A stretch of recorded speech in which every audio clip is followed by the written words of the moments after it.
चातुर्मास के पवन के ऊपर आज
ये जानेंगे तो योग की परिभाषित नहीं कर सकते, अपना कर सकते हैं।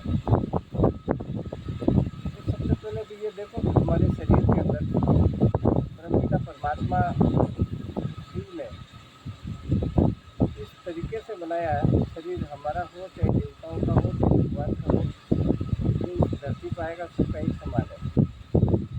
मानव रूप में अगर आता है तो मनुष्य में 5 तत्व मिलकर मनुष्य का शरीर बनता है।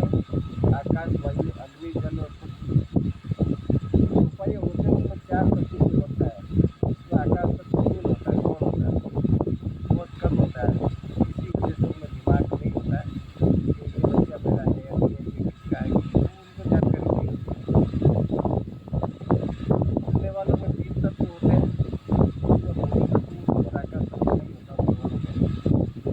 जमीन पर रेंगने वाले हैं उनमें वायु भी नहीं होता है, अग्नि भी नहीं होता है, वायु नहीं होता, आकाश नहीं होता है। जो स्थावर है जैसे ये पेड़ पौधे, इनमें एक तत्व होता है खाली पृथ्वी होता है। हम इस सृष्टि के सबसे अच्छे और बहुत तेजवान रूप में मानव में हमारे कमरे हैं आकाश, वायु, पृथ्वी। आकाश का काम है केवल योगी आकाश तत्व की है, मैं योग के चर्चा को मैंने बात कर सकता हूँ। केवल ही वायु तत्व की है, केवल ही पृथ्वी तत्व का है, ये कुछ तत्व की है और ये तत्व की है। तो ऐसे समझिए कि हम बच्चे जब स्कूल पढ़ते हैं तो मास्टर को सरकारी ये कहते थे कि एक चीज बताते हैं। ये सब इस तरीके से समझाने का तात्पर्य मेरा ये कि आपको समझ में आ जाएगा कि ये वही पास वाली तत्व है, बीच वाली आकाश तत्व की है और ये भी अपने ऐसे कहते हैं कि पुलिस इशारा करके कहते हैं कि ये वायु तत्व की है, तो पकड़ के मतलब करने की कोशिश करते हैं और ये वायु तत्व की है। और क्योंकि पूर्व वाले व्यक्ति को कह रही है बात, इसलिए वो इस तरीके से ये किसी को चिढ़ाते हैं आप जो ये देखो शरीर अंगूठे को यूँ करते हैं, रिसर्च करके चिढ़ाने के लिए इसका मतलब ये गुस्से का प्रतीक है, असली तत्व का। तो जब तत्व की चर्चा आएगा, जब मैं इसको डिटेल से आपको समझाऊंगा। शरीर होना 5 तत्वों से बना आकाश, वायु, पृथ्वी। इस आकृति 5 तत्वों की सामंजस्य से शरीर बना है हमारा। इस शरीर के लिए देवता भी तरसते हैं, देवता तो सारे लोग तरसते हैं। देवता भी परमपिता परमात्मा को कहते हैं कि हमें हमारे शरीर को ताकि वो तेरी अनुभूति कर सके, तेरी प्राप्ति कर सके। घट घट में विराजमान है परमपिता परमात्मा का आत्मा। इसको हम कैसे समझा रहे हैं, कैसे अनुभव करें कि परमात्मा का अंश हमारे भीतर ही है। हम समुद्र से लाकर, जैसे ये नदी बह रही है, नदी में से अगर एक लोटा भर के लावे तो लोटे में जो पानी है वही पानी नदी में है। जो लोटे में भर के लाए हम नदी से पानी, वही पानी नदी के अंदर है। मेरे कहने का तात्पर्य ये है कि जो परमात्मा है वो एक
की मतलब है अहम ब्रह्मास्मि का मतलब मैं स्वयं ईश्वर हूँ, मैं खुद ब्रह्म हूँ। परमात्मा ब्रह्म में जो आत्मा है वही ब्रह्म है। सत्य ओम असि वह तू ही है। तो इस प्रकार का जो ये जो चीज़ें हैं योग के द्वारा इसकी अनुभूति की जा सकती है। आप करोड़ों शास्त्र पढ़ लीजिए, आत्मा की अनुभूति किसी शास्त्र से नहीं होने वाली। आत्मा की अनुभूति होगी तो हमारे सदगुरु की मेहरबानी से, उनकी कृपा से वो जो रास्ता बताएगा उस रास्ते पर अगर हम चले और वैसा का वैसा अनुसरण करें तो हमें ये पता चल जाता है कि आत्मा है क्या है। जैसे मैंने दिन में चर्चा करी थी कि एक पानी की कटोरी के अंदर अगर नमक मिला तो आत्मा की अनुभूति की जा सकती है, उसको देखा नहीं जा सकता। जितनी भी हमारे अंग बनेंगे शरीर के अंदर जो जलने वाले हैं, खत्म होने वाले हैं, आत्मा अजर अमर अविनाशी है, परमात्मा अजर अमर अविनाशी है, सच्चिदानंद है। जो खत्म होने वाली चीज़ है वो परमात्मा नहीं हो सकता। ये शरीर है परमात्मा नहीं हो सकता, ये शरीर आत्मा नहीं हो सकता। जो नष्ट होने वाली चीज़ नहीं है वो आत्मा है। जिस चीज़ को हम नहीं पकड़ सकते हैं, हाथ को नहीं पकड़ सकते हैं, आँख को देख नहीं सकते, कान को सुन नहीं सकते, जीभ से स्वाद नहीं ले सकते, वो आत्मा है। और वो आत्मा की अनुभूति अगर हो जाए तो परमात्मा की अनुभूति अलग से करने की आवश्यकता नहीं है, क्योंकि उसकी परमात्मा है। नदी में जल का लोटा भर के लाए और हमने यहाँ रख दिया तो जल के पात्र में फर्क हो सकता है। वो विराट रूप है सूर्य का और जल वही है, खाली उसका पात्र छोटा है, बाकी अनुभूति वही है। जैसे सामने बल्ब जल रहा तो ये कम वाट का है और वो ज़्यादा वाट का है सामने इधर, लेकिन है दोनों में बिजली हुई। परमात्मा भी आएगा ना इस धरती पर, चाहे राम आया हो, कृष्ण आया हो या और कोई महापुरुष आए हो, सब इसी रूप आएंगे। पृथ्वी का नियम है कि मेरे अंदर जो आएगा इसी तरीके से आएगा। मेरे ही नियमों का पालन करना पड़ेगा। तो आज इस विषय पर हम इसकी जानकारी ले रहे हैं। तो सबसे पहले ये देखिए आप कि हम कैसे बने, ये बात की बात है। हम जिसमें रह रहे हैं ब्रह्मांड में, ये ब्रह्मांड कैसे बना? राजयोग का प्रारंभ या कोई सा भी योग हो, चाहे राजयोग हो, हठयोग हो, ज्ञान योग हो, प्रेम योग हो, सब योग का प्रारंभ ब्रह्मांड से होता है। ब्रह्मांड का मतलब ये नहीं कि हमारा देश भारत देश, हम भारत देश में रह रहे हैं तो ये भारत देश ब्रह्मांड नहीं है, ये तो ब्रह्मांड का हिस्सा है।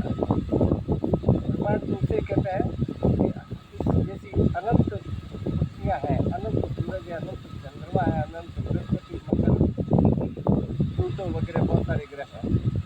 सबका मिलकर एक संकलित जो रूप है उसको ब्रह्मांड कहते हैं। हमारे योगीजन ब्रह्मांड का इसलिए जरूरी है कि हमारे योगीजन आज हम गुस्से में देखते हैं तो हवाई जहाज को, हमारे योगीजन आज भी इस लोक से उस लोक तक की यात्रा पल भर में कर लेते हैं। मैं कई बार कहता हूँ, मेरे प्रवचन में भी कई बार कहता हूँ कि हमें कुछ क्रिया करनी पड़ेगी। असंभव कोई चीज़ है ही नहीं दुनिया में। तो बारीकी से आप इसको समझना, नहीं समझ में आता आप कर्म करना, आप इसको बोलना है। ऐसा नहीं कि मैं धारा पूर्वक बोलता जाऊँ और आप सुनते जाओ तो ये तो नारायण की कथा हो गई। बीच बीच में जो भी आपको समझ में नहीं आया तो थोड़ा सा हाथ का इशारा कर देना तो मैं उसको अच्छे से समझूंगा। आपको हर तरीके से समझा सकता हूँ जैसे आप समझोगे समझाऊंगा, लेकिन आपको इसे पसंद जरूर करना। तो ब्रह्मांड का निर्णय लिया होगा परमपिता परमात्मा ने, ब्रह्म ने, सच्चिदानंद भगवान ने। तो आकाश, वायु, ब्रह्मांड का निर्माण इस प्रकार से हुआ है, आकाश, वायु, अग्नि, जल और इस प्रकार से। लेकिन इस ब्रह्मांड का ये भी एक ब्रह्मांड है। योग के अंदर आपको जानकारी मिलेगी कि ये बहुत बड़ा शरीर नहीं है। इस शरीर के अंदर बहुत सारे एलिमेंट है, ब्रह्मांड इसमें है, वही इसमें है, इसलिए ये खुद भी ब्रह्मांड है।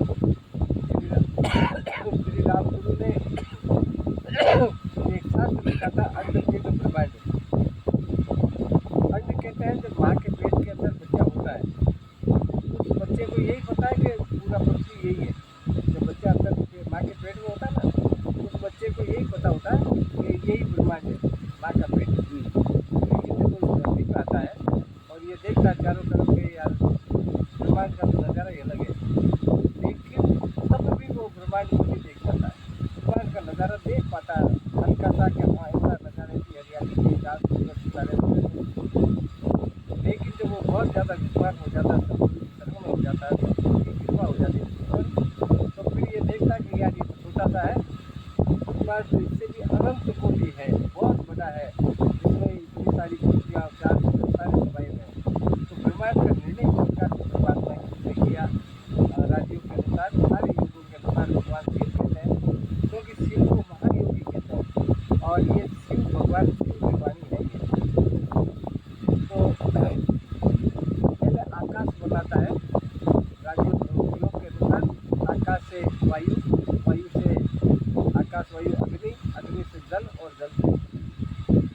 लेकिन ये जो शरीर हमारा बनाया है, मैं आपको बहुत बारीकी से समझाऊंगा कि माँ के पेट में किस प्रकार से बच्चे का निर्माण होता है, वो मैं वीडियो का जो आएगा तो बात करूँगा। अब इस बारे में जानकारी अच्छी तरह राजयोग में लिखा कि प्रथम वायु द्वितीय से तत्सनंद तृतीय भूमि से वारुणी वायु। प्रथम रहते वायु, सबसे पहले वायु का निर्माण हुआ इस शरीर के अंदर एक बूंद पानी से। किसी भी बूंद में ये ताकत नहीं है कि वो अपना आप इस जगह से उस जगह चले जाए, किसी भी बूंद में ये ताकत नहीं है, उसको धकेलने का काम वायु तत्व करता है।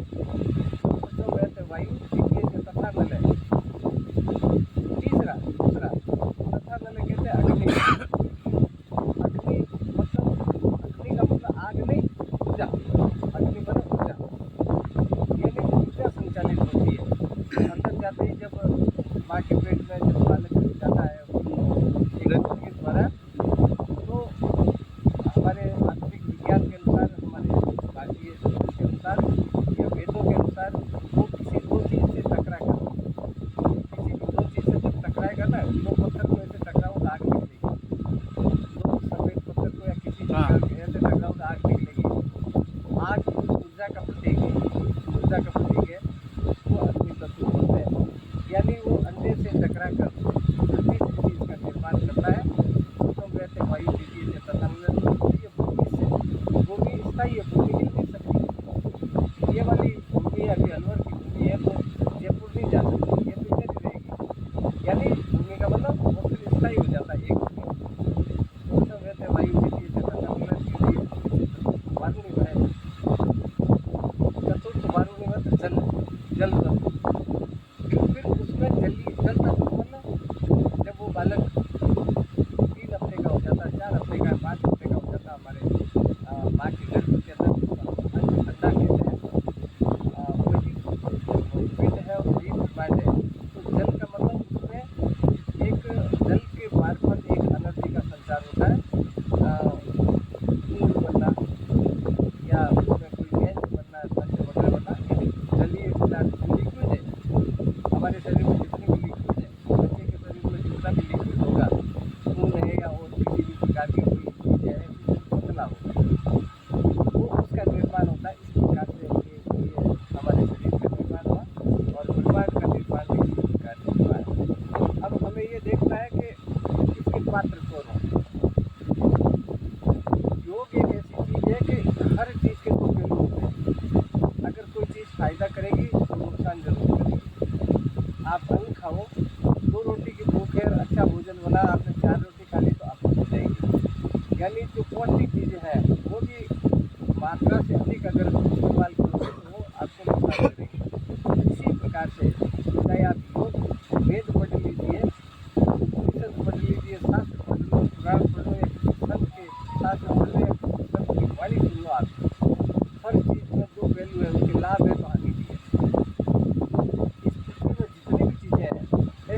का आप गलत यूटिलाइज करोगे।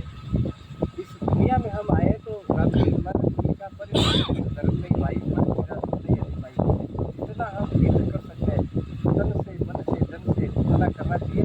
नुकसान करने में क्या बच्चों के अकेले एक सेकंड में हो जाए, भला करने में हित करने में बड़ा कष्ट उठाना पड़ता है उस व्यक्ति को भी जो हित कर रहा है, लेकिन उसको अदरवाइज नहीं लाना चाहिए कि मैं किसी का हित कर रहा हूँ और मेरा नुकसान हो रहा है। आप भाग्यशाली हो कि अगर इस प्रकार की घटना आपके साथ घटित होती है तो आप भाग्यशाली हो कि परमात्मा की नज़र आपके ऊपर है और आपके पाप की उंगली वो काट रहा है।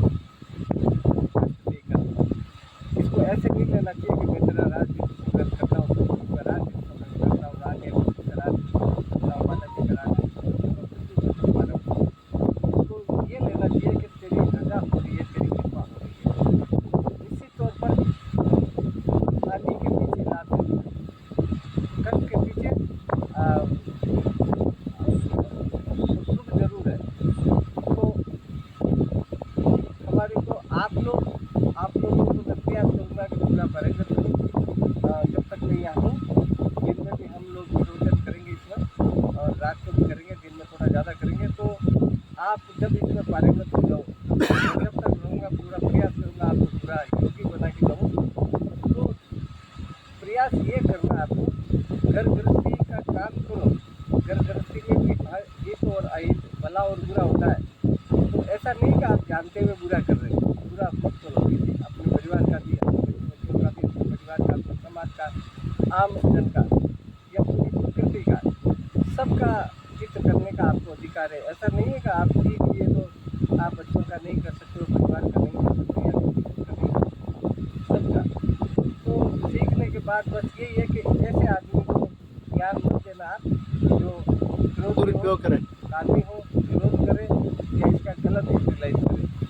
ये इसका धर्म है, क्योंकि शिव सर्वोदय में भगवान शिव ने लिखा सुखदेव मुनि के द्वारा कि शांति शुद्ध सदाचार्य तो भक्ति कुमार से दृढ़ चित्ते कृतज्ञ देव देव कि हे देवी, भगवान शिव कहते हैं पार्वती को कि हे देवी, ऐसे आदमी को देना चाहिए ये ज्ञान जो कर्तव्य है, जिसको हितकारी को, दूसरे का भला करने को अलाउ हो और सज्जन आदमी हो और इसका गलत यूटिलाइज नहीं करे।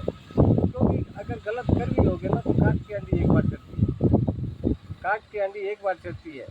तो ऐसा क्यों करें हम कि काट की आंधी एक ही बार चढ़े, हमारे को वो हांडी लगातार चलानी है, वो काम लगातार करना है। तो ऐसे आदमी को कभी ज्ञान मत दो, ऐसे आदमी को दो जो हितकारी हो, लेकिन ऐसे आदमी को कभी मत दो जो दुष्टे च दुर्जने क्रुद्धो नास्तिके गुरु तल्पके हीन सत्य दुराचार्य स्वर ज्ञानम न दिए। जो गुरु भक्त नहीं है, जो गुरु मुखी नहीं है, जो दुर्जन है, जो किसी का अनिष्ट करने वाला है, ऐसे आदमी को कभी ये ज्ञान नहीं देना चाहिए। क्योंकि ये इसका नाम राजयोग इसलिए रखा कि इजी वे में बहुत सरल तरीके से आपके दिमाग में बैठ जाएगा। तो कहीं ऐसा ना हो कि आप किसी ऐसे व्यक्ति को दो तो वो जो पाप कमा रहा है उसका आधा हिस्सा आपको ज़रूर लगेगा। तो इस प्रकार से सज्जन आदमी को देना। आपको भी कई बार हमारे शास्त्रों में हमारे जो कथावाचक है वो ये कहते हैं कि भाई आप लोग अपना नहीं कर सकते हो, दूसरा का करो। ऐसा कुछ नहीं है, वो तो हमारे को बेवकूफ़ बनाते हैं, आम जन को बेवकूफ़ बनाते हैं। जिस चीज़ को आप सीख रहे हो, जिस चीज़ को आप जानने का प्रयास कर रहे हो, वो अपने लिए भी अच्छा प्रयास करो, अपने परिवार के लिए भी अच्छा प्रयास करो, और आम जन के लिए भी अच्छा प्रयास करो, दुनिया के लिए भी अच्छा प्रयास करो, इस प्रकृति के लिए अच्छा प्रयास करो, और परमात्मा की अनुभूति करने का भी योग करो। अब इस शरीर को समझिए, जिस शरीर से हमारे को आत्मा को समझना है, इस शरीर से जो परमात्मा को समझना है, आत्मानुभूति करनी है कि मेरे अंदर आत्मा किस प्रकार से है। तो आत्मा किस प्रकार से है, इसको जानने के लिए इस शरीर को अच्छी तरह समझ लीजिए। मैं शरीर को समझा के बताता हूँ आपको कि इस शरीर को जब परमात्मा ने बनाया होगा, जैसे बनाया होगा, परमात्मा के बारे में मेरे पास शब्द नहीं है, कैसे बनाता वो तो हरि जाने, हरि इच्छा है। लेकिन वही हरि ये लिखता है शिव के द्वारा, सुखदेव मुनि के द्वारा, जो आपके अलवर के पास में डेरा गाँव है, वहाँ चरणदास जी के द्वारा। चरणदास जी ने ज्ञान सरोदे लिखी और सुखदेव मुनि ने शिव सरोदे लिखी। भगवान शिव और पार्वती के संवाद है इसमें। हमारे शरीर के अंदर लगभग 3 करोड़ नसें हैं। सबसे पहले ये समझिए कि जो हाथ में ये जो दिखती है ना हरी हरी लाल लाल, ये नाड़ियाँ नहीं है, ये नाड़ियाँ नहीं है, ये नसें हैं। नसें हमारे को दिखती है, नाड़ियाँ अनुभव का विषय है। नाड़ियाँ आंखों से नहीं देख सकते। अभी मेरा चंद्र स्वर चल रहा है तो नाक से देख सकते हो क्या? हाथ लगा के देख सकते हो क्या? ऐसे मेरे श्वास को नहीं देख सकते। नसों को हम देख सकते हैं। डॉक्टर या वैद्य भी देखता है तो नसों को पकड़ता है ऐसे, वो नाड़ी को नहीं पकड़ता। नाड़ी तो पकड़ से बहुत बाहर है। जो चीज़ नहीं दिख रही है उसको नाड़ी बोलते हैं, जो दिख रही है उसको नस बोलते हैं। तो हमारे शरीर के अंदर लगभग 3 करोड़ नाड़ियाँ का जाल है। मैंने ये पुस्तक लिखी, इसमें डिटेल नहीं लिखा, मैं आपको डिटेल बताता हूँ। पुस्तक में डिटेल नहीं लिखा। इस पुस्तक में इतना लिखा कि क्योंकि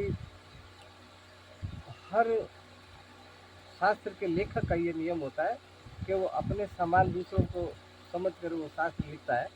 तो मैंने ऐसा नहीं किया, काफ़ी सरल लिखा, फिर भी मैंने ये इतना डिटेल विस्तृत रूप नहीं लिखा। 3 करोड़ नाड़ियों का जाल है, लेकिन हमारे ऋषि मुनियों ने उसमें से छान कर 21,600 नाड़ियों का अध्ययन किया। क्योंकि उन्होंने ये देखा कि भाई 3 करोड़ नाड़ियों में इतनी तो यूटिलाइज है ही नहीं, बहुत सारी। तो जैसे मैं अभी आपके सामने मेरे एक बाल ये तोड़ दिया मैंने, एक नाड़ी मर गई, लेकिन ये मरने से मैं नहीं मरा।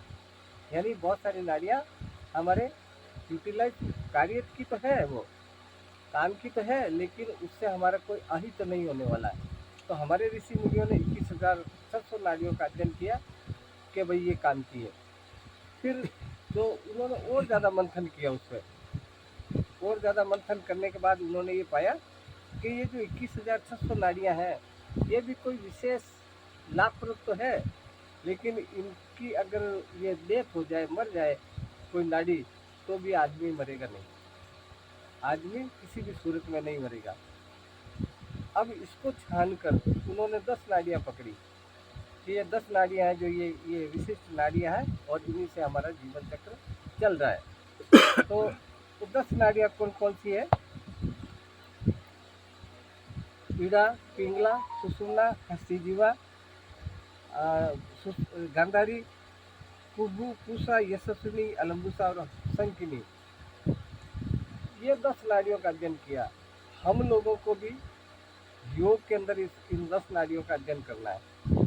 अब 10 नाड़ियों में 3 नाड़ियों, फिर हमारे जो महर्षि थे, बड़े बड़े योगी लोग थे, उन्होंने ये देखा कि यार हमारा लक्ष्य ये है कि इस जीवन को तो चलाना है, इस जीवन को तो चलाना, ये लंबा हो छोटा हो कोई फर्क पड़ने वाला नहीं। दयानंद सरस्वती छोटी सी उम्र में चल गए, विद्यानंद छोटी सी उम्र में चल गए, क्योंकि जिसने मेरी इच्छा है मिश्री खाने की, एक बार मैंने मिश्री खा ली तो भी वो वैसी लगनी है, मैं 10 दिन तक लगातार खाऊं तो भी वैसी लगेगी, मीठी लगेगी वो। तो जिसको आत्मानुभूति हो जाती फिर उसको कोई चाह नहीं रहती शरीर की, आज मरे कल मरे कोई फर्क पड़ने वाला नहीं। इसीलिए हमारे जो ऋषि मुनि हैं उन्होंने आत्मानुभूति कर ली, कोई किसी छोटी सी उम्र में चले गया, कोई किसी उम्र में चले गया। तो हमारे को ये तर्क नहीं करना है कि वो जब इतना बड़ा ज्ञानी था तो इतनी छोटी उम्र में क्यों चला गया। भाई उसको जो चीज़ मिलनी थी, जो चीज़ खोजनी थी वो मिल गई उसको। फिर चाहे आज जावे कल जावे कोई फर्क पड़ने वाला नहीं है। तो इसी प्रकार से जो हमारी 10 नाड़ियाँ भगवान शिव ने बताई है, तो ईड़ा, पिंगला, सुषुम्ना को छोड़कर जो बाकी की 10 नाड़ियाँ हैं, गांधारी, हस्तिजीवा, कुबु, पूषा, यशस्विनी, अलम्बुसा और संकनी, संकनी गुदा के अंदर रहती है। हमारे ऋषियों ने ये देखा कि यार 10 में से भी थोड़ा और इसका निचोड़ करो ताकि जो प्योर अमृत है वो मिले। तो इन 10 नाड़ियों में से मंथन किया हमारे मुनियों ने, ऋषियों ने, योगियों ने। तो उन्होंने ये पाया कि 10 में से भी 7 ऐसी है कि अगर वो निष्क्रिय हो जाए तो रोग व्याप्त हो सकता है, मरेगा नहीं आदमी। जीव से, इससे शरीर से, पंचभौतिक शरीर से आत्मा विसर्जन नहीं होगी, थोड़ा समय लेगी, बाद में तत्काल नहीं मरेगा वो। उसमें से जैसे गांधारी है, जैसे हस्तिबुआ है, कुहू है, कुहू रहती है लिंग स्थान में जो प्रजनन का काम करती है। अब अगर कुहू नाड़ी किसी की बंद हो जाए तो आदमी मरेगा नहीं, किसी भी सूरत में नहीं मरेगा। यह संकिनी नाड़ी है गुदा स्थान में जो गैस निकालने का काम करती है। अगर जिसको हम मारवाड़ी में पाद कहते हैं, गैस निकालने का काम करती है। तो अगर वो नाड़ी बंद हो जाता तो आदमी मरेगा नहीं, गैस बनने लग जाएगी, थोड़ा लेट मरेगा, तत्काल नहीं मरेगा। इसी प्रकार से यशस्विनी नाड़ी है जो कान में है, अगर कोई आदमी बहरा हो जाएगा, यशस्विनी नाड़ी बंद हो गई तो बहरा हो जाएगा, यानी वो मरेगा नहीं, वो बाकी बाद में मरेगा। इसी प्रकार से जो पूसा है, पूसा नाड़ी कान, दाएं कान के अंदर रहती है, और अलम्बुसा मुंह के अंदर रहती है। अगर मुंह का स्वाद चला जाए किसी का, बहुत जने आपने देखे होंगे, बहुत व्यक्ति जिसका उसको खट्टा खिलाओ, चाहे मीठा खिलाओ, चाहे चरका खिलाओ, वो बहुत जनों के मुंह से सुना होगा कि मेरे को स्वाद ही नहीं आता। यानी अगर ये नाड़ी भी बंद हो जाए अलम्बुसा किसी मानव की, तो आदमी मरेगा नहीं। इसी प्रकार से जो गांधारी नाड़ी है वो आँख में है, अगर कोई आदमी अंधा भी हो जाए ना तो भी वो मरेगा नहीं। यानी ये 7 नाड़ियाँ ऐसी है कि ये अगर निष्क्रिय भी हो जाए हमारे शरीर से तो आत्मा का निष्कासन नहीं होगा। लेकिन फिर हमारे ऋषि मुनियों ने देखा कि इसके अलावा जो 3 नाड़ियाँ हैं, सुषुम्ना, पिंगला, इड़ा, इड़ा, पिंगला, सुषुम्ना, इन 3 नाड़ियों को हमारे ऋषि मुनियों ने गंगा, यमुना और सरस्वती कहा है। गंगा, यमुना और सरस्वती। यमुना का पानी गर्म है, थोड़ा शीतल नहीं है इतना, इसलिए वो पिंगला। गंगा का पानी शीतल है, निर्मल है, पुण्यदायक है, अमृत मानते हैं, तो वो इड़ा नाड़ी। सरस्वती नाड़ी, सरस्वती कहते हैं बुद्धि की, सरस्वती देवी हम मानते हैं बुद्धि की देवी को, तो जो सुषुम्ना नाड़ी है वो बुद्धि का प्रतीक है। आज जितने भी इस दुनिया के अंदर संप्रदाय है, मत मतांतर है, चाहे किसी भी मत का हो, किसी भी संप्रदाय का हो, वो अगर योग करता है, योगी है वो, चाहे किसी भी प्रकार का योग करो, ज्ञान योग करो, राजयोग करो, ध्यान योग करो, प्रेम योग करो, लय योग करो, अंत में उसको आना सुषुम्ना में पड़ता है। सुषुम्ना के बिना किसी भी प्रकार से वो कनेक्टिविटी नहीं कर सकता, आत्मा और परमात्मा की कनेक्टिविटी नहीं कर सकता। इस नदी में से मैं लोटा भर के लेके आया, और नदी में लोटा वापस डालने के लिए मेरे को जाना पड़ेगा, वापस नदी के पास जाना पड़ेगा। ये जो जाने का मार्ग है ये सुषुम्ना है। तो क्यों नहीं हम डायरेक्टली सुषुम्ना की बात कर रहे हैं। अब इड़ा नाड़ी को थोड़ी ठंडी है, आप मेरी बात पे यकीन मत कीजिए कि मैं जो कह रहा हूँ वो सत्य है। आप अनुभव करके देखिए, अभी अनुभव करो या सुबह अनुभव करो। मैं सुबह जब बैठेंगे थोड़ी देर तो वापस इसको भले डिस्कस कर लेना, लेकिन अभी क्योंकि रिकॉर्ड हो रही तो आप लोगों के लिए अच्छी है। इस नाड़ी को 5 जगह सांप नहीं खाता, 5 जगह बिच्छू या कोई जहरीला जानवर या कोई चीता वगैरह, शेर वगैरह 5 जगह नहीं खाता। 1 2 3 ये, और ये पकड़ी 4, और ये एक तालू 5। क्यों नहीं खाता है इसका मैं अभी कारण बताता हूँ। तो इधर नहीं लेना श्वास को हमारे को, इधर पीछे वाली चमड़ी इधर, और इस नाक को बंद करके इसको छोड़ो। अगर इधर नाड़ी चल रही है तो आपको ठंडी वायु मिलेगी। इसको नाक को दबाकर इसको ऐसे छोड़ो तो एक गर्म वायु मिलेगी आपको। यानी आपको कॉन्फिडेंस हो जाएगा, आपका मन मान जाएगा, क्योंकि इस शरीर के अंदर एक राजा है जिसका नाम मन है। मन जब तक किसी चीज़ को नहीं मानता है ना, वो स्वीकार नहीं करता है। तो मन मस्तक माने नहीं जब तक खता न खाई, जैसे विधवा स्त्री गर्भ रहे पछताई। तो इस मन को मनाना है, क्योंकि इसका राजा है, इस शरीर का पूरी का राजा है। तो आप उल्टा करके देखिए इस वाले नथुने को, लेफ्ट हैंड में ये जो नथुना लेफ्ट हैंड का, इसको इड़ा नाड़ी बोलते हैं। ये जब चल रहा होता है तो ये जब चल रहा होता है इसको सूर्य नाड़ी बोलते हैं, और जब दोनों चल रहे होते हैं उसको सुषुम्ना नाड़ी बोलते हैं। तो चंद्र की तरफ का श्वास इसके वेग से छोड़ो, ठंडा लगेगा आपको। अभी पंखा चल रहा है, शायद आपको नहीं लगे तो दिन में आप ट्राई कर लेना। और ये जो नाड़ी है इसका गर्म है, चाहे तो अभी आप करके देख लो भले। लेकिन सुषुम्ना, क्योंकि सुषुम्ना उससे कहते हैं, आपने प्रयागराज में देखा होगा, प्रयागराज में 2 ही नदी है लेकिन त्रिवेणी संगम बोलते हैं उसको। प्रयागराज के अंदर 2 ही नदी है, गंगा और यमुना, लेकिन उसको बोलते हैं त्रिवेणी संगम। त्रि का मतलब 3, वेणी मतलब नदी, संगम मतलब मिलना। तो क्यों कहते हैं उसको प्रयागराज को? हम लोग हमारा पैसा खर्च करके, हमारा धन खर्च करके, हमारा परिवहन खर्च करके प्रयागराज में जाते हैं। जितने भी यहाँ तीर्थ बने हैं दुनिया के अंदर, वो हमारे शास्त्रों में वर्णित है, वो हमारे शरीर के अंदर है। प्रयागराज में उसमें डुबकी लगाओ, आपके पाप धुलने वाले नहीं है, किसी भी सूरत में धुलने वाले नहीं है। मैं कट्टर सनातनी हूँ, जाना चाहिए प्रयागराज भी, लेकिन उसमें डुबकी लगाने से आपके पाप नहीं धुलेंगे। अगर पाप आपके धुलने हैं तो इस संगम में डुबकी लगाओगे तो ही धुलेंगे। हीरा और पिंगला, गंगा और यमुना का जब संगम होगा ना, उसको त्रिवेणी संगम बोलते हैं। जब सरस्वती उसमें जब दोनों मिल जाती है ना, तो उसको तीसरी को जब दोनों ऐसे मिलेगी तो इस वाले पॉइंट को सरस्वती बोलते हैं, इसको सुसुम्ना बोलते हैं। आप कभी नाक में हाथ मेरे सामने आप कर लो बोले, या आप दिन में कर लेना, मैं आपके पास में 6-7 दिन इस वाली पतली, मैं तो पतला आदमी हूँ इसलिए चली जाती मेरी उंगली, इसमें उंगली डाल के देखो नाक के अंदर तक। इधर आपको 2 छेद लग रहे हैं, ये और ये, लेकिन इधर एक ही छेद है। इधर और इधर 2 छेद दिख रहे हैं आपको। अंदर उंगली डाल के देखो, क्योंकि नेति धोती हम लोग करते हैं, हमारे योगी लोग करते हैं। तो इसमें इस नाक को बंद करें, इसमें एक मोम लगा के, शक्कर लगा के, इसमें डोरा ऐसे करते हैं तो अंदर चला जाता है। फिर ऐसे करते हैं तो इसमें से फिर ऐसे करते हैं, यानी आगे एक ही छेद है, और जो छेद 4 दोनों मिल गई उसको सुसुम्ना बोलते हैं। तो ये उसको बोलते हैं संगम। इस संगम में अगर डुबकी लगा ली किसी ने तो हमारा कल्याण हो जाए। कल्याण की पहली सीढ़ी है ये सुसुम्ना, ये संगम होना।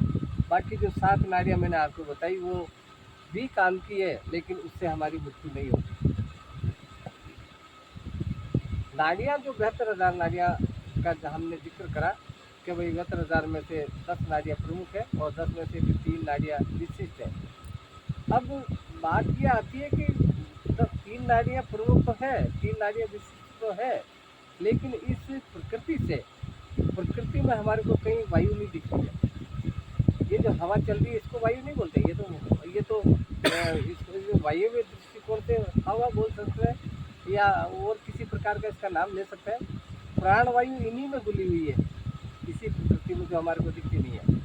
प्राणवायु 10 प्रकार की है। प्राण को हम अश्रु भी बोलते हैं, प्राण का हिंदी में अर्थ अश्रु भी हो, इसीलिए इस पुस्तक का नाम तत्वाश्रु दर्शन रखा। तत्व का मतलब 5 तत्व, अश्रु का मतलब प्राण।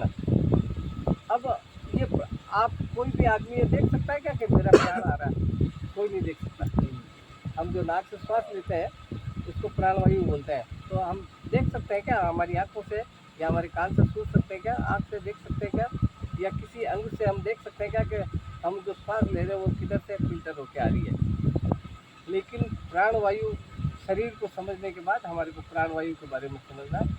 तो आज तक तो हमने ये समझा कि श्वास ले रहे हैं और छोड़ रहे हैं, लेकिन ये 10 प्रकार का है। प्राण, अपान, समान, उदान, व्यान, 5 प्रकार का प्राण है, और 5 प्रकार का उप प्राण है। नाग, कूर्म, कृकल, देवदत्त और धनंजय, ये 10 प्रकार के प्राण है। 5 प्रकार के प्राणवायु है और 5 प्रकार के उप प्राणवायु है। प्राणवायु का काम है हमारे शरीर को तरोताजा रखना, इस शरीर को पूरी ऑक्सीजन की, साइंस के हिसाब से ऑक्सीजन की पूर्ति करना। किस किस अंग को कितना कोटा है वो तय कर रखा प्रकृति ने, उतना देना है। और एक साइड में एक स्टोर भी बना रखा प्रकृति ने, मैं वो स्टोर बताऊँगा आपको योग के क्षेत्र में, ताकि मान लो किसी कारणवश किसी अंग भंग हो जाए तो वो स्टोर से निकल के उधर वो डाइवर्ट कर देता है, उधर वो भेज देता है। ये 5 में से एक भी अगर बंद हो गया तो मृत्यु निश्चित है। लेकिन जो उप प्राण है, छोटे प्राण यानी उप प्राण, वो अगर बंद हो जाए तो तत्काल नहीं मरेगा आदमी। मरेगा तो सही हो निकट भविष्य के अंदर, लेकिन वो तत्काल नहीं मरेगा। तो अब वो उप प्राण की श्रेणी में जो नाग, कूर्म, कृकल, देवदत्त और धनंजय ही आते हैं। नाग वायु हम जब खाना खाते हैं, जब डकार लेते हैं ना, डकार आती है उसको नाग वायु बोलते हैं। डकार के बाद हम जब कूर्म वायु, जब पलक ऐसे ये पलक झपक रहे थे तो कूर्म वायु काम कर रही है। अगर किसी आदमी के कूर्म वायु नहीं लेता उसका शरीर, तो आपने कोई ऐसा व्यक्ति देखा होगा, मेरे को कई बार जाए, वो आँख खुली रहती है, कैसे खुली रहती है, आँखें खुली रहती है, बंद नहीं होती, यानी पूर्ण वायु उसकी नहीं ले रहा हो, वो बॉडी नहीं नहीं ले रहा है, खराब होगी। एक निवेदन है, हाँ मैं आप पूछ बता रही हूँ कि मतलब 3 बताई ना आप, हाँ आड़ा पिंगला सुखोना, हाँ तो यहाँ को कार्य का ही है। हाँ, एक बताऊँ, मैं प्राण की बात को समझा दूँ। अब कृकल वायु छींक आती है हमारे को, अगर छींक रुक भी जाए, नहीं भी आए, तो आदमी मरेगा नहीं। लेकिन बुजुर्ग आदमियों के मुँह से सुना होगा कि किसी चीज़ को रोकनी नहीं चाहिए, न पाद को रोकना चाहिए, न छींक को, न डकार को, न किसी प्रकार की और किसी प्रकार की चीज़ को रोकनी चाहिए, कहते हैं ना पुराना आदमी। तो लेकिन वो तत्काल नहीं मरेगा। अब देवदत्त वायु है जो जम्मा ही लेते ना, यो करके यो हाँ, तो उसमें आलस आलस देवदत्त वायु काम में आती है। धनंजय वायु, जब धनंजय वायु और प्राण समान उदान, प्राण अपान समान उदान ज्ञान, धनंजय वायु और उदान वायु पूरे जीवन काल के अंदर, मान लीजिए किसी व्यक्ति का 50 साल का जीवन है, 100 साल का, 80 साल का है, ये दोनों के 36 का आंकड़ा है। दोनों कभी नहीं मिलती है, दोनों कभी नहीं मिलती है। जब उदान निकलेगी धनंजय घुसेगी, जब उदान निकलेगी धनंजय घुसेगी। इसका प्रत्यक्ष प्रमाण मैं आपके प्रश्न का जवाब देता हूँ, मैं इसको भूल जाऊँगा फिर। उदान वायु इधर रहती है, उदान वायु का निवास कंठ स्थान है। धनंजय वायु कहीं नहीं, हम हमारे में बच्चा या हमारी धर्मपत्नी या हमारे पति या हमारे कोई रिश्तेदार कोई गलत काम कर लेते हैं, तो हम दैनिक भाषा में ये कहते हैं कि नहीं तेरे सिर पे क्या काल घूम रहा है, क्या कहते हैं ना, तेरे सिर पे क्या काल घूम रहा है का। धनंजय वायु खुद काल है, धनंजय वायु खुद काल है। आज चातुर्मास का पावन पर्व पर मैं आपको ये बताना चाहता हूँ कि मृत्यु कहीं से आने वाली नहीं है, मृत्यु हमारे ही साथ है। वो कब ये निकले और कब घुसे, इंतजार कर रही है बस, कब ये निकले और कब ये घुसे, मैं घुसूँ। यानी उदान वायु निकलनी है और धनंजय घुसनी है। उदान वायु का काम क्या है, मैं थोड़े से शब्दों में बताऊँ, क्योंकि आगे योग के चक्र में इसका पूरा है।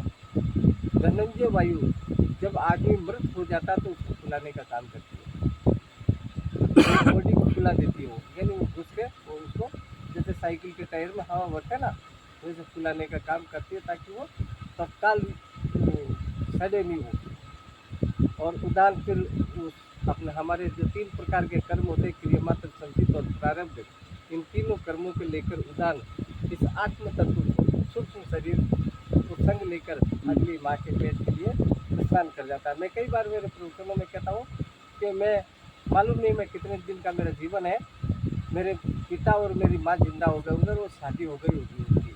मान लीजिए एक फॉर एग्जाम्पल कि मान लो मेरा 6 महीने का जीवन है, तो इसका मतलब वो ऋण बन चुका है, उसमें जो आत्म तत्व जाना ना कर्मों को लेकर, वो उसमें प्रस्थान करने ही वाला है। तो धनंजय हमारे कर्मों को लेकर जाता है, सूक्ष्म शरीर को साथ लेकर, और आत्मा अगली माँ के पेट को गमन हो जाती है। द्वादशा हम इसलिए करते हैं कि द्वादशा तक वो हमारी एक्टिविटीज देखता है कि मैं जिस शरीर में रहा हूँ आत्मा, उस शरीर में क्या क्या कर्म करें, अच्छे करें बुरे करें, क्योंकि आत्मा निर्लेप है। आत्मा को न तो सुख होता है न दुख होता है, तो निर्लेप है वो। तो जिस प्रकार से एक देख लीजिए कि कोई आज बैंक का मैनेजर है, तो काम करने वाला जो स्टाफ है, मैनेजर को सिर्फ आदेश देने वाला है, मैनेजर या बहुत बड़ा डायरेक्टर है वो आदेश देने वाला है। इसी प्रकार से ये तो डायरेक्शन देता है। तो ये जो वायु है धनंजय और उदान, इसका मैं डिटेल से समझाता हूँ आपको। प्राण उसको कहते हैं जो हम नाक से ले रहे हैं, प्राण वायु उसको कहते हैं जो हम नाक से ले रहे हैं। प्राण वायु 5-10 प्रकार की है, लेकिन मुख्य जो प्राण, प्राण अपान समान उदान ज्ञान, प्राण जो नाक से ले रहे हैं, जिसको मेडिकल साइंस में ऑक्सीजन बोलते हैं। अपान, अपान वायु, समान वायु, उदान वायु को आप छोड़ दीजिए। उदान वायु सिर्फ और सिर्फ स्टोर है, इसको हम गाड़ियों के अंदर वो लगाते हैं साइलेंसर, नहीं, वो जब गाने लगाने का पेन ड्राइव, ये उदान वायु पेन ड्राइव है। हम जितनी भी एक्टिविटीज़ कर रहे हैं, आज जितना भी हम ज्ञान की बात कर रहे हैं, ये सारी स्टोर कर रहा है वो, रिकॉर्ड कर रहा है वो। और आप मेडिकल साइंस की किताबें उठा के देखिए, 4 लाख GB का इसके पास स्टोरेज है। हमारा अगर 1000 साल का जीवन भी परमात्मा देवे ना, तो इतना स्टोरेज ये कर सकता है। लेकिन हम नेगेटिव चीज़ों का इस्तेमाल ज़्यादा करते हैं, उसको स्टोर ज़्यादा करते हैं। और तो नाक से जो डायरेक्ट श्वास ले रहे हम प्रकृति के द्वारा, उसको प्राण कहते हैं। अपान वायु जो गुदा स्थान में रहती है, और जिसको हम पाद बोलते हैं। समान वायु नाभि स्थान में रहती है, कंठ स्थान में उड़ान रहती है, और ज्ञान वायु संपूर्ण देह में रहती है। हमने देखा होगा कॉलोनियों में, शहरों के अंदर, गांवों के अंदर, पहले हम नेपाली रखते थे कि जागते रहना, जागते रहो, चोर हो सकता आ सकता है, जागते रहो, ऐसा वो चौकीदारी करता पूरी कॉलोनियों में। ज्ञान वायु पूरी बॉडी के अंदर घूमता रहता है, हमारे पूरा भीतर से चौकीदार है वो। किस अंग को किस चीज़ की जरूरत पड़ेगी, ये ज्ञान वायु का काम है। जैसे मैं कहीं जा रहा हूँ, साइकिल से किसी ने गिरा दिया मेरे को, मेरे खून आ गया, उस खून की पूर्ति करने वो, क्योंकि वो घूमता रहता है, वो घूमता रहता पूरी बॉडी में। किस अंग को किस चीज़ की जरूरत पड़ी, खून निकल गया, वो सीधा अंतःकरण को बोलेगा, मन को बोलेगा। मन के पास सोचने समझने की ताकत नहीं, इसलिए वो बुद्धि को बोलेगा। बुद्धि फिर डाइवर्ट करेगी चित्त डाइवर्ट करेगा अहंकार को। फिर वो अहंकार जिसको हम बोलते हैं, वो अहंकार का मतलब गुस्सा मत समझ लेना आप। वो फिर संबंधित अंग को कहता, किस अंग को, खून का डिपार्टमेंट कौन सा, हृदय। हृदय को कहेगा कि उधर खून बेच। इतनी जो प्रोसीजर है, इतना तरीका हमारे सडनली होता है, लेकिन हम उस पर कभी मंथन नहीं करते। बस ठीक है, हम गिर गए, खून आ गया, ठीक है, हो जाएगा, ठीक, खरूट आ जाएगा, ऐसा मान लेते हैं। लेकिन इस प्रक्रिया में उस ज्ञान वायु को कितना कष्ट उठाना पड़ता होगा, कितना वो घूमती है, और जब जाके हमारे को वो फिलअप करती है खून को। इसी प्रकार से जो उप प्राण है, नाग, कूर्म, कृकल, देवदत्त, धनंजय, ये मैंने आपको बता ही दिया कि ये किस काम में आते हैं। अभी आपने क्या पूछा? मैं अड़ा पिंगला सुखमणा, हाँ इस सुखमणा को क्या काम है? हाँ, ईड़ा का काम, इसका आगे वाला चैप्टर उसी का है। ईड़ा इस दुनिया के अंदर, ये आप दिमाग में घर कर लेना। आपको कोई भी चीज़ समझ में नहीं आता, आप मेरे को बोल के अभी, क्योंकि कल वो विषय साहित्य में उस तरीके से समझा पाऊँ या नहीं समझा पाऊँ, जो भी बात समझ में नहीं आई तो अभी आप पूछना। ईड़ा और पिंगला दो नाड़ियाँ ऐसी है। ईड़ा, ये लेफ्ट हैंड वाली को ईड़ा बोलते हैं, और राइट हैंड सीधे हाथ वाली को पिंगला बोलते हैं। ईड़ा नाड़ी चंद्र स्वर बोलते हैं इसको सूर्य स्वर बोलते हैं। ईड़ा चंद्र का प्रतीक है, पिंगला सूर्य का प्रतीक है। ईड़ा स्त्री का प्रतीक है, पिंगला पुरुष का प्रतीक है। समझ में नहीं आए तो इस कैसे को दोबारा सुन लेना आप। ईड़ा नाड़ी स्त्री का प्रतीक क्यों है कि ये जो आधी बॉडी है, यहाँ से लेकर पूरा जो बताई मैंने, जो वो मांग भरती है या पंडित जन जो तिलक लगाते हैं, ये पूरा यहाँ से लेकर यहाँ तक, इधर तक, इधर पूरा, इधर वाला कमज़ोर हिस्सा है हमारा। ये हाथ कमज़ोर है, ये पैर कमज़ोर है, ये फेफड़ा कमज़ोर है, ये आँख कमज़ोर है, ये नाक कमज़ोर है, ये दिमाग कमज़ोर है। हमारे 3 दिमाग है, लेफ्ट माइंड, राइट माइंड और मिडिल माइंड। लेफ्ट माइंड हमेशा कमज़ोर रहता है, ताकत कम है इसमें।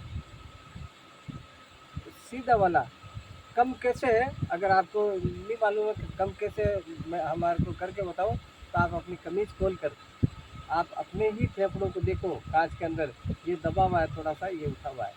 किसी आदमी को इसकी मारो कम लगेगी, इसकी मारो ज़्यादा लगेगी। फुटबॉल के इस पैर की मारो, लेफ्ट हैंड की कम लगेगी किक, और इसकी ज़्यादा लगेगी। आँख को दबा के देखो आप, इसकी रेंज थोड़ी कम है और इसकी रेंज बहुत ज़्यादा है। कान की श्रवण शक्ति इसकी कम है, इसकी तेज है। लेफ्ट माइंड में अगर कोई चंद्र स्वर, लेफ्ट माइंड चंद्र स्वर का प्रतीक है। चंद्र आप करके देख लेना भले कल दिन में। लेफ्ट स्वर में ऐसे सो के चंद्र स्वर चलाओ और उसमें एक पन्ना पढ़ो, ये या मैंने जो समझाया वही आप सुनो। आप 10 मिनट बाद भूल जाओगे उसको। इसीलिए ये माइंड कमज़ोर है। इसीलिए मैं बच्चों को, जो पढ़ने वाले बच्चे हैं कॉलेजों में, यूनिवर्सिटियों में या स्कूलों में पढ़ने वाले बच्चे हैं, उनको कहता हूँ कि हमेशा पढ़ाई राइट हैंड में सूर्य में करनी चाहिए, ताकि आप भूलोगे नहीं। ये ताकतवर है ये माइंड। अब ये दो जो दिमाग है, आपने ये प्रश्न पूछा कि ईड़ा पिंगला का काम क्या है, तो ईड़ा और पिंगला नाड़ी सिर्फ और सिर्फ परमात्मा ने इसलिए भी, कितना दयालु है वो परमपिता परमात्मा, कि इन 3 नाड़ियों में भी 2 हमारे को इस काम के लिए दे दी कि ये तू तेरी गृहस्थी चला, तेरा परिवार चला, तेरी दुनिया चल, दुनिया में कैसा व्यवहार करना तू कर। ईड़ा और पिंगला का कोई संबंध नहीं है परमात्मा से। ईड़ा और पिंगला का संबंध इस पृथ्वी से है, हमारे परिवार से, हमारी पत्नी से, हमारे पति से, हमारे बच्चों से, और जितनी भी हमारी एक्टिविटीज है उससे। अब सुषुम्ना नाड़ी का इससे कोई लेना देना नहीं है। दोनों को से लेना देना नहीं है। कोई लेना देना नहीं है। प्रकृति के किसी भी काम के, प्रकृति और माया दो चीज होती है। प्रकृति जो हम आंखों से देख रहे हैं, माया जो अचानक हम सुन रहे हैं, चाहे हम मेरी पीठ पीछे भी कोई जैसे औरत जा रही है पायल लगाकर और छम छम की आवाज़ आ रही है ना, उस आवाज़ को सुनकर मेरा मन विचलित हो जाएगा। इस चीज़ को कहते हैं माया। और प्रकृति जो मैं देख रहा हूँ, सारी चीज़ें देख रहा हूँ, प्रकृति दिख नहीं रही, वो माया दिख नहीं रही है, अनुभव हो जाता है इसमें, लेकिन वो अनुभव हो जाता है। फिर हम कल्पना में डूब जाते हैं, शायद वो जवान होगी, बुद्धि होगी, कैसी होगी, फिर वो बात की बात है। तो दो चीज़ें हमारे परिवार में काम आने वाली है, मतलब कुल मिला के गृहस्थी में काम आने वाली है, प्रकृति समाज में काम आने वाली है, हमारे परिवार या व्यक्ति विशेष के काम आने वाली है। सुषुम्ना नाड़ी सिर्फ और सिर्फ परमात्मा की कितना दयालु है परमपिता परमात्मा, कि 3 में से 2 हमारे को इसलिए दे दी कि जाओ तुम अपनी गृहस्थी चलाओ, अपना परिवार चलाओ, अपना समाज चलाओ, लेकिन एक ही उसने नाड़ी ऐसी रखी जो मेरे तक कोई जा सकता है, परमात्मा तक कोई जा सकता है, वो सुषुम्ना नाड़ी है। और आपने देखा होगा कि आजकल तो ये लड़कियां ना, नई नई लड़कियां पढ़ने वाली, मांग को इधर भर लेती है साइड में। हमारी पुरानी जो माताएं बने ना, वो बीच में भरती है मांग। ये बीच में मांग भरने का सबसे बड़ा कारण यही है कि सुषुम्ना नाड़ी है, परमात्मा की नाड़ी है। हम पति को परमेश्वर मानते हैं। हमारे सनातन धर्म में जो होते हैं ना लेडीज, वो पति को, सारा पति को परमेश्वर जान होली करते हैं ना, तो जी महाराज, तो वो पति को परमेश्वर मानती है। ये परमेश्वर पति है, ये जो मांग भरती है ना उसके बीच में, इसीलिए यहाँ भरती है। आजकल तो लड़कियाँ, कॉलेज वाली लड़कियाँ शादी हो जाती है, इधर ही भर ले, इधर ही भर ले, इधर ही भर ले। लेकिन मुख्य तो ये है क्योंकि उसमें लाल रंग भरा जाता है। ये आजकल तो बहुत सारे कॉस्मेटिक आ गए, बाकी जो प्योर सिंदूर आया करता था पहले, बहुत पहले, तो इस सहस्रार को अट्रैक्ट करता था। जो शुद्ध सिंदूर है ना, वो इस सुषुम्ना नाड़ी को, ये ब्रह्म नाड़ी इधर ब्रह्म नाड़ी है, इधर विष्णु नाड़ी है, इधर शिव नाड़ी है बीच में, तो शिव नाड़ी को पोषित करता था वो जो सिंदूर है ना, पहले आता था। आजकल तो ये आते कॉस्मेटिक आते हैं आजकल तो ये नाड़ी, ये है भाई साहब सुषुम्ना नाड़ी का, ईड़ा नाड़ी का, पिंगला नाड़ी का काम। अब हम आगे समझ में आ गया आप लोग चंद्र स्वरों में कई लाभ, वो चंद्र का पूरा पेज है, इसलिए आगे वाला चैप्टर वही है, तो मैं उसको डिटेल से समझाऊंगा आपको। अब एक चीज़ हमारे को देखनी है, चंद्र स्वर और सूर्य स्वर का पूरा आधा पौन घंटा लगेगा, तो मैं उसको डिटेल से समझाऊंगा क्यों पूरा चैप्टर है। अब हमारे को ये देखना है कि जो नाड़ियों का नियम क्या है, प्राकृतिक नियम। देखिए इस सूरज का नियम है, सूरज का नियम है कि भाई आज अभी वो चला गया, डूब गया, जिस देश में वो उगा हुआ रसिया में, हमारे तो अंधेरा हो गया ना। इस सूरज का भी कोई नियम है, परमात्मा ने सब नियम सेट कर रखे हैं, परब्रह्म परमेश्वर ने। चांद का भी कोई नियम है, तो चांद जैसे एकम को वो छोटा सा रहता है, इतनी सी दाढ़ी, दूध को थोड़ा बड़ा, तीज को फिर बड़ा, चौथ को फिर बड़ा, पंचमी को फिर बड़ा, आज नाग पंचमी है तो वो पूनम दिन बड़ा हो जाता है। हाँ थोड़ा बड़ा है, पूर्णिमा को पूरा बड़ा, फिर अंधेरी रात को एक लकीर कम हो जाएगी, दूध को 2 कम, तीज को 3 कम, ऐसे करके वो कम होते होते वापस वो रिटर्न चल जाता है। ऐसे ही हमारे शरीर के अंदर जो प्राकृतिक नियम समझना हमारे को कि इसका प्राकृतिक नियम क्या है, ईड़ा नाड़ी का, पिंगला नाड़ी का। आप करके देखिए, मुझे फ़ोन करके पूछना अगर समझ में नहीं आया तो, और मैं आप लोगों के पास ही हूँ 5-7 दिन, उसके बावजूद भी आपके कोई चीज़ समझ में नहीं आया तो इसको रिकॉर्डिंग को आप सुनना, तो भी आपके समझ में नहीं आए तो आप मुझे फ़ोन करके पूछ सकते हो। मैं हर प्रकार से आपको सेटिस्फाई करने का प्रयास करूँगा। प्राकृतिक नियम यह है कि शुक्ल पक्ष उजाली रात शुक्ल पक्ष एकम दूध तीज 3 दिन चंद्र स्वर चलना चाहिए। चौथ पंचमी छठ सूर्य स्वर चलना चाहिए। सप्तमी अष्टमी नवमी चंद्र, दसवीं एकादशी द्वादशी सूर्य, फिर वो आगे वाले 3 फिर 12-13 स्वर और वो पूरे 3 दिन का क्रम है। ऐसे ही जैसे 3 दिन का इसका कृष्ण पक्ष अंधेरी रात की एकम दूध तीज सूर्य स्वर, फिर चौथ पंचमी छठ चंद्र स्वर, ये क्रम है। 3 दिन इसका 3 दिन इसका 3 दिन इसका 3 दिन इसका, ऐसे क्रमवार। तो ये 3 दिन चल जाएंगे। हाँ चलता, अब ये नहीं चलता उसका कारण बताता हूँ। नहीं किस टाइम चला है? सुबह का टाइम। हाँ वही मैं बता रहा हूँ, इस बात में कई जनों को कंफ्यूज होता है।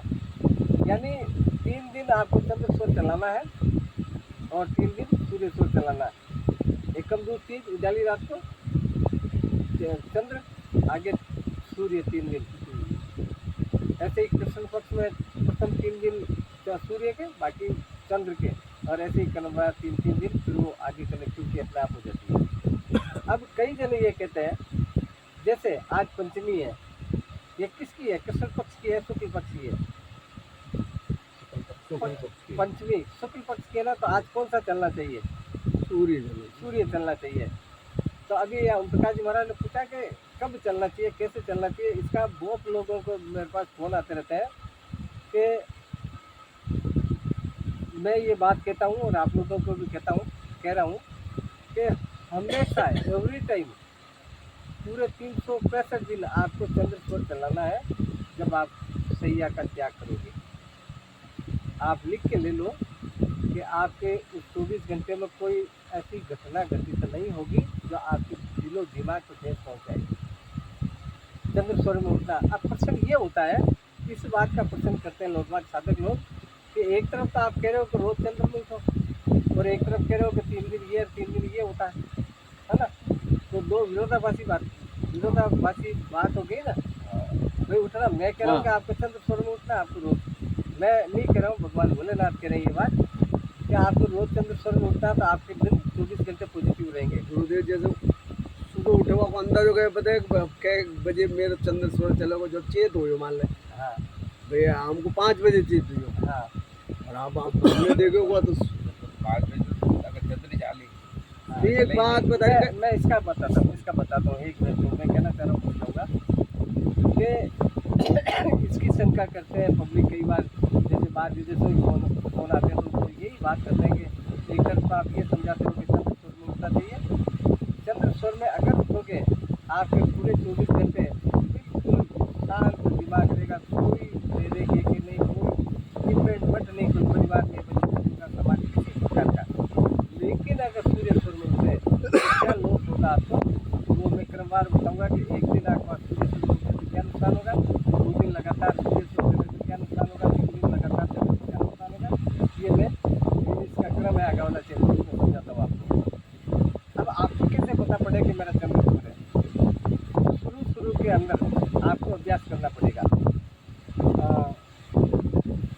करत अभ्यास के जड़ीमती पुत्र सुजान, रसरी आवत जात से सिर पर परत निशान। इस दोरे के अंदर इतनी ताकत नहीं है कि पत्थर को काट दे। दोरे में इतनी ताकत नहीं है, लेकिन रोज चलाओगे ना, तो पहले पनगट में पानी भरती थी अपनी माताएं ने, पत्थर को काट देती थी रस्सी में क्या ताकत है। लेकिन क्योंकि करत अभ्यास की जड़ीमती हो तो सुजान, रसरी आवत जात से सिर पर परत निशान। आप कुछ दिन अभ्यास करो। मैंने जब अभ्यास शुरू करा था तो मैं हाथ से देखता था ऐसे, तो हाथ से देखता था और फिर उस हिसाब से जैसे चंद्र स्वर चल रहा था उसी का हाथ, वही हाथ देखो। चंद्र स्वर चल रहा तो वही हाथ देखो, और हमारे हाथ में जो पूरे परमात्मा की सृष्टि समाई हुई है, तो आपको ये बोलना है। आप इसको दोबारा सुन लेना, मैं आपको दिन में और रिपीट कर दूँगा। आपको ये चंद्र स्वर चल रहा तो हाथ को ये देख के कराग्रे वस्ते लक्ष्मी। आप परिवार को कैसे पालोगे? आपके पास पैसा होगा जब भी तो पालोगे ना। कराग्रे वस्ते लक्ष्मी, लेकिन खाली पैसा ही है आदमी के पास और दिमाग नहीं है तो नहीं चलेगा। तो कराग्रे वस्ते लक्ष्मी, कर्म के सरस्वती, दिमाग भी होना चाहिए। इसीलिए हम ये बोलते हैं कराग्रे वस्ते लक्ष्मी के हे देवी, आपका निवास कराग्रे, हम कोई मशीन चला रहे हैं या आपने अभी ये जोड़ा तो हाथों से ही तो जोड़ा ना।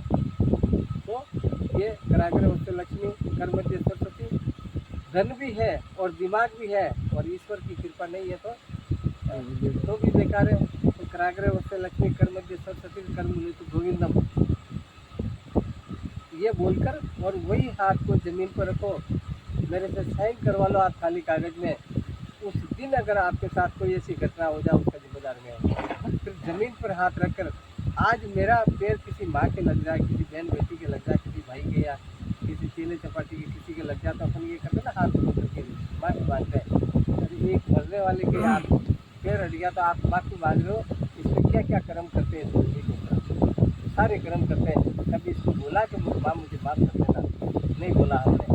इसीलिए उसको भी तो बोलना कि समुद्र वसने देवी समुद्र वसने देवी पर्वत स्थल मंडले विष्णु पत्नी नमस्ते पाद समझो में कि हे देवी जिसका समुद्र में निवास हो, समुद्र वसने देवी पर्वत स्थल मंडले, ये जितने भी पर्वत है ये तेरे स्थल मंडल है, तेरा निवास समुद्र के अंदर है। पर्वत स्थल मंडले विष्णु पत्नी नमस्ते, हे भगवान नारायण की पत्नी लक्ष्मी पैर रख रहा हूँ माफ करो। हम किसी के पैर लग जाए तो माफ़ी मांगते हैं और इस माँ के हम क्या क्या कर्म करते हैं, धरती पेशाब मालूम नहीं कितने कितने कर्म करते हैं। कभी इसको बोला नहीं कि मुझे माफ़ कर देना। अगर इस प्रकार से आप करोगे तो लाभ नहीं अत्यधिक लाभ होना है। लेकिन शुरू में आपको क्या करना पड़ेगा। अब गूगल भाई ने पूछा कि कैसे पता करें, तो अधिकतर नॉर्मली प्रभात में चंद्र ही चलता है। दूसरा आपको कोई किसी से कुछ होना है, कोई विवाद होना है तो आपका सूर्य शोर चलेगा। तो उस समय क्या करना चाहिए।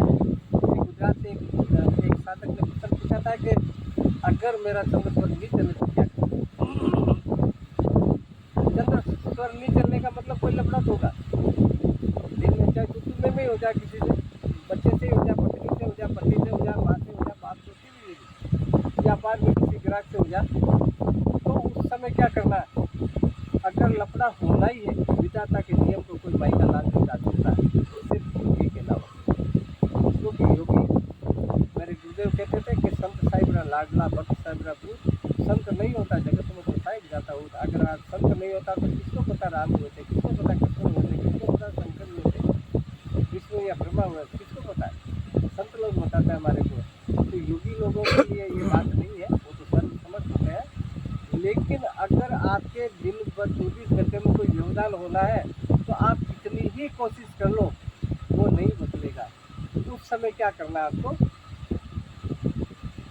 सूर्य स्वर चल रहा है मेरा सुबह सुबह, तो उस स्वर को ऐसे मेरे को देखो आप, मैं